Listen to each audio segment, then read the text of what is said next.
ছাত্র জনতার গণ অভ্যুত্থানে ভারতে পালিয়ে যাওয়ার ৬ মাস পর শেখ হাসিনার ফেসবুক লাইভে আসাকে কেন্দ্র করে ধানমন্ডি ৩২ নম্বরে শেখ মুজিবুর রহমানের বাড়ি গুড়িয়ে দিয়েছে ছাত্র জনতা।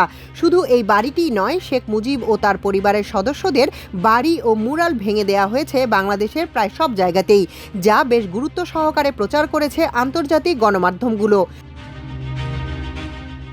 যুক্তরাষ্ট্রের খ্যাতনামা গণমাধ্যম CNN তাদের শিরোনাম করেছে, বাংলাদেশের বিক্ষোভকারীরা নির্বাসিত সাবেক নেত্রী শেখ হাসিনার বাড়ি ধ্বংস করেছে।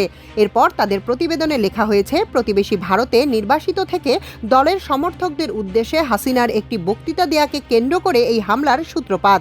ছাত্র নেতৃত্বাধীন বিদ্রোহে ১৫ বছরের শাসন শেষে পালিয়ে যান তিনি। তার বিরুদ্ধে ভিন্নমত দমন করার অভিযোগ রয়েছে। যুক্তরাজ্য ভিত্তিক খ্যাতনামা গণমাধ্যম রয়টার্স তাদের প্রতিবেদনের শিরোনাম করেছে, বাংলাদেশের সাবেক প্রধানমন্ত্রী শেখ হাসিনার বাবার বাড়ি উচ্ছেদ করেছে বিক্ষোভকারীরা। সংবাদ মাধ্যমটি তাদের প্রতিবেদনে লিখেছে, ক্ষমতাচ্যুত সাবেক প্রধানমন্ত্রী শেখ হাসিনা তার সমর্থকদের অন্তর্বর্তী সরকারের বিরুদ্ধে দাঁড়ানোর আহ্বান জানিয়ে সোশ্যাল মিডিয়ায় একটি জ্বালাময়ী বক্তৃতা দেন, যে কারণে এই হামলার সূত্রপাত। ব্রিটিশ খ্যাতনামা গণমাধ্যম দ্য গার্ডিয়ান তার শিরোনাম করেছে, বাংলাদেশি বিক্ষোভকারীরা সাবেক প্রধানমন্ত্রীর পারিবারিক বাড়ি ধ্বংস করেছে।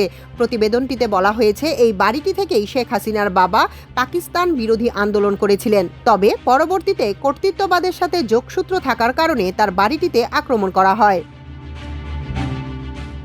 ব্রিটিশ গণমাধ্যম BBC তাদের প্রতিবেদনের শিরোনাম করেছে, বিক্ষোভকারীরা বাংলাদেশের সাবেক প্রধানমন্ত্রীর পরিবারের বাড়িতে আগুন ধরিয়ে দিয়েছে। প্রতিবেদনটিতে বলা হয়েছে, শুধু শেখ হাসিনাই নয়, তার পরিবার ও রাজনৈতিক দলের অনেক নেতাদের বাড়িতেও আগুন দেয়া হয়। তুরস্কের অন্যতম গণমাধ্যম TRT ওয়ার্ল্ড তাদের শিরোনাম করেছে, ভারতে থেকে সাবেক প্রধানমন্ত্রী শেখ হাসিনার ভাষণ বাংলাদেশে প্রতিবাদের ঝড় তুলেছে। যুক্তরাষ্ট্রের গণমাধ্যম AP তাদের শিরোনাম করেছে, বাংলাদেশি বিক্ষোভকারীরা সাবেক প্রধানমন্ত্রী শেখ হাসিনার বাড়িতে ধ্বংসযজ্ঞ চালিয়েছে, যেখানে লেখা হয়েছে, প্রতিবেশী ভারতে নির্বাসিত থেকে সমর্থকদের উদ্দেশ্যে হাসিনার একটি বক্তৃতা দিয়ে হামলার সূত্রপাত হয়। 16 বছরের শাসনের বিরুদ্ধে ছাত্র নেতৃত্বাধীন একটি তীব্র বিদ্রোহের সময় গত বছর পালিয়ে গিয়েছিলেন তিনি। যুক্তরাষ্ট্রের ABC নিউজ তাদের শিরোনাম করেছে, বাংলাদেশি বিক্ষোভকারীরা নির্বাসিত সাবেক প্রধানমন্ত্রী শেখ হাসিনার সঙ্গে জড়িত একটি বাড়িতে ধ্বংসযজ্ঞ চালিয়েছে। প্রতিবেদনে আরও বলা হয়েছে, বাংলাদেশের হাজার হাজার বিক্ষোভকারী নির্বাসিত সাবেক প্রধানমন্ত্রী শেখ হাসিনার প্রতি তাদের ক্ষোভ প্রকাশ করেছে তার পরিবারের বাড়ি ধ্বংস করে। বিক্ষোভকারীদের দাবি, কর্তৃত্ববাদের সূত্রপাত হয়েছিল এই বাড়িটিতেই।